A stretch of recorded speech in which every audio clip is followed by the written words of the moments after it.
Welcome to Burlap Teachers. Enjoy the video. You start by inspecting the card edges closely at a 45 degrees angle to see where the white core shows through and why.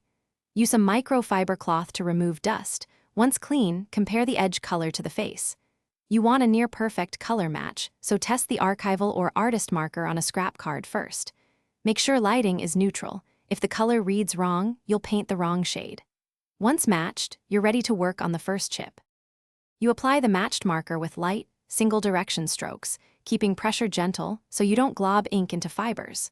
Rotate the card as you work to keep the flow consistent along the edge.